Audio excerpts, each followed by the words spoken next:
Hello guys, welcome back to మన serial. Last ఎపిసోడ్లో గుర్తుంది కదా, పొదరిలో సీరియల్లో మంగళవారం నాడు ఇంట్రెస్టింగ్ సీన్లు వచ్చాయి. జాబ్ వచ్చింది అన్న ఆనందంలో మహా అందరికీ బట్టలు తీసుకుని వస్తుంది. చక్కెరకి మాత్రం తీసుకుని రానట్లుగా యాక్ట్ చేస్తూ ఉంటుంది. అందరికీ తీసుకువచ్చింది, నాకు మాత్రం ఇవ్వలేదు అని చక్కెరి బాధపడుతూ కూర్చుంటాడు. సర్ప్రైజ్గా తీసుకువచ్చి మహా తాను తీసుకువచ్చిన షర్ట్ ఇవ్వడంతో చక్కెరి తెగ సంబరపడిపోతూ ఉంటాడు. ఇక మహా ఉద్యోగానికి వెళ్తుందని టపాసులు పేల్చి మరీ సంబరాలు చేసుకుంటూ ఉంటారు ఇంటి సభ్యులు. ఇక కార్పొరేట్ రంగంలో అందం కూడా ఇంపార్టెంట్, నీ కళ్ళు కమ్యూనికేట్ చేస్తూ ఉన్నాయి అని ఆ బాస్ చెబుతూ ఉంటాడు. శాలరీ ఏంటి ఇంత తక్కువ ఉందని మహా అంటే, దాన్ని 1,00,000 చేసుకునే టాలెంట్ నీలో ఉంది అని విక్కీ అంటాడు. కారులో నిద్రపోతూ ఉన్న చక్కెరని అలా వదిలేసి అక్కడే ఉన్న దేవుడి ఫోటోకి దండం పెట్టుకుంటుంది మహా. మళ్ళీ ఉద్యోగం పోయిందా అని చక్కెరి అంటే, ఒక్క పాజిటివ్ విషయం కూడా మాట్లాడరా అని మహా సాటైర్ వేస్తుంది. నాకు జాబ్ వచ్చింది అని డల్గానే చెబుతుంది మహా.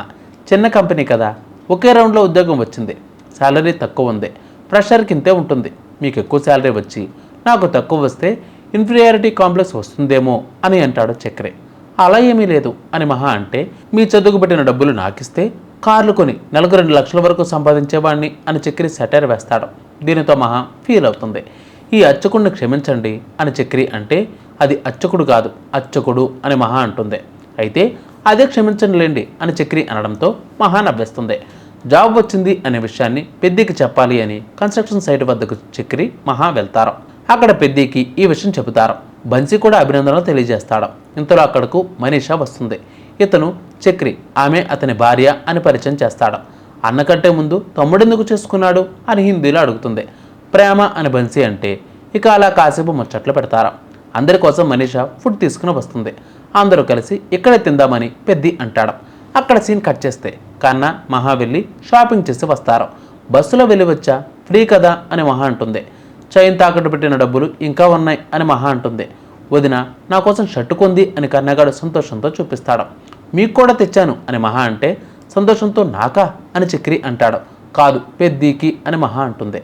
పెద్ది ఆ షర్ట్ రేటు చూసి షాక్ అయిపోతాడు. మళ్ళీ మీకు ఒక షర్టు తీసుకున్నాను అని మహా అంటుంది. నాకా అని మళ్ళీ అడుగుతాడు చక్రే. కాదు కేశవకి అని మహా అంటుంది. ఇందులో నారాయణ వస్తాడు. ఏదైనా పండుగ వచ్చిందేంట్రా అని నారాయణ అంటే, నాకు జాబ్ వచ్చింది, అందరికీ బట్టలు కొన్నాను, మీకోసం కూడా కొన్నాను అని మహా అంటుంది. మళ్ళీ నాకా అని చక్రి మళ్ళీ అడుగుతాడు. కాదు మీ నాన్నగారి కోసం అని మహా ఆ షర్ట్ ఇస్తుంది. దాన్ని చూసి నారాయణ మురిసిపోతాడు. ఇక తన కోసం కూడా డ్రెస్ తెచ్చి ఉంటుంది అని తీసిస్తుందని చక్రి ఆశపడుతూ ఉంటాడు. కానీ మహా మాత్రం ఏమీ ఇవ్వకుండా లోపలికి వెళ్ళిపోతుంది. మీ అందరికీ తెచ్చింది, నాకు తేలేదు అని చక్రి అంటే, నీకంత సీన్ లేదులేరా అని కేశవ కామెడీ చేస్తాడు. ఇక ఫోన్లో తన ఫోటోని తానే చూసుకుంటూ, నీకంత సీన్ లేదులేరా అని తిట్టుకుంటూ చక్రి ఒంటరిగా బాధపడుతూ కూర్చుంటాడు. ఆఖరికి నారాయణకి కూడా కొనిచ్చిందిరా, అందరూ స్పెషలే, నువ్వే ఆర్డినరీ అని చక్రి ఫీల్ అవుతూ ఉంటాడు. ఇంతలో మహా వస్తుంది. సూది దెబ్బను ఉంటే నన్ను కొట్టండి అని చక్రి అంటాడు. మీ వాళ్ళంతా కుమ్మేశారు కదా, అంతా నాలోనే భరించాను అని చక్రి ఏదేదో మాట్లాడుతూ ఉంటాడు. నేను అసలు మీ దృష్టిలో మనిషినే కాదు కదా, మీరెవరో నేనెవరో కదా అని చక్రి అంటాడు.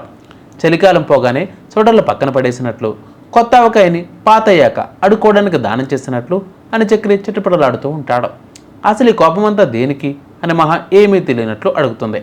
అందరికీ షర్టు కొన్నారు, నాకు మాత్రం ఏమీ తీసుకురాలేదు, నేను కొంటే మీరు వేసుకోరు, ఈ ఇంట్లో మీకు అందరూ నచ్చుతారు కదా, నేను మాత్రమే నీకు ఎవరో అని అంటాడు చక్రే. కొనివ్వాలి అని రూల్ ఏమైనా ఉందా అని మహా అంటే, తీసుకురాలేదని పిల్లాడు అడిగినట్లు అడుగుతున్నారేంటి అని మహా కౌంటర్ వేస్తుంది.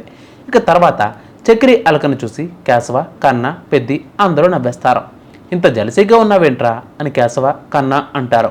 మీరు నాపై చూపించే కేరింగ్ స్పెషల్గా గిఫ్ట్ ఇవ్వాలి అని ఆగాను అని చక్రికి తాను తెచ్చిన షర్ట్ను చూపిస్తుంది. నాకేనా, నిజంగానా, స్పెషలా, చిన్న పిల్లలలో ఏదో ఒకటి వాగేస్తాను చక్రి అని అంటాడు.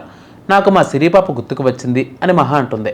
షర్టు బాగుంది, నాకు ఈ కలర్ నచ్చింది అని చక్రి మహా సంతోషంగా ఉంటే దూరం నుంచి చూసి పెద్ది సంబరపడిపోతూ ఉంటాడు. చక్రిగాడు చూడరా ఎంత సంబరపడిపోతున్నాడో, మహా ఎక్కడే ఉంటే వాడంత అదృష్టవంతుడు ఎక్కడా ఉండడు అని కేశవ అంటాడు. మహా ఆఫీస్కి వెళ్తుందని పెద్ది చక్కెర పొంగలు చేస్తాడు. అది అందరూ తింటూ ఉంటారు. అలా సడన్గా చీరకట్టులో మహా బయటకు వస్తుంది. చక్రి అయితే మహాని చూసి ఈ లోకంలో లేనట్లుగా, ఉలుకు పలుకు లేనట్లుగా అలా నిల్చుండిపోతాడు. చీరలో బాగున్నారండి అని అంతా కాంప్లిమెంట్స్ చేస్తారు. చక్రి మాత్రం అలా గాల్లో తేలిపోతూ ఉంటాడు. ఎక్కడున్నారు అని చక్రిని ఈ లోకంలోకి తీసుకువస్తుంది మహా. చక్కెర పొంగలి మీ మంచితనంలా బాగుంది అని మహా అంటుంది. ఇక నారాయణ కొత్త షర్ట్ వేసుకుని అటు ఇటు తిరుగుతూ ఉంటాడు. మహాకి కన్నగాడు పెన్ గిఫ్ట్గా ఇస్తాడు.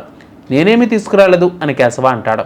నేను తెచ్చా, కారులో ఇస్తా, మీ అందరి ముందు తీసుకోకపోతే నా పరువు పోతుంది కదా అని చక్రి అంటాడు. ఇక్కడ ఇచ్చినా తీసుకోలేదులే అని కేశవ కామెడీ చేస్తాడు. ఇక మహా ఆఫీస్కి వెళ్తుంది కదా అని టపాసులు కూడా పేలుస్తారు కన్నగాడు. దీనితో చుట్టుపక్కన ఉన్న వాళ్ళంతా వస్తారు. రమణయ్య కూడా అక్కడికి వస్తాడు. మళ్ళీ నారాయణకు రమణయ్యకు అక్కడ వాగ్వాదం జరుగుతుంది. నా కోడలు ఉద్యోగానికి వెళ్తుందరా అని నారాయణ గొప్పలు చెప్పుకుంటూ ఉంటాడు. ఇక అందరూ కలిసి స్టెప్పులు వేసి కూడా వేస్తారు. ఇక టపాసుల వల్ల నారాయణకు గాయమవుతుంది. దీనితో రమణయ్య నవ్వుతాడు. కోపంతో అతని మీద కూడా టపాసులు విసురుతాడు నారాయణ. మీకు గాయం పెద్దగా అయిందా అని మహా అడిగితే, ఇదేమీ నాకు పెద్ద గాయం కాదులే అమ్మా, కత్తిపోటలనే తట్టుకున్నాను అని నారాయణ అంటాడు. ఇక ఆపరా కన్నా, నీ సర్ప్రైజ్ నాకు నచ్చిందిలే అని మహా అంటుంది. ఆ రమణయ్య నిన్ను ఏమీ అనకుండా పోయాడేంటి అని పెద్దితో చక్రి అంటాడు.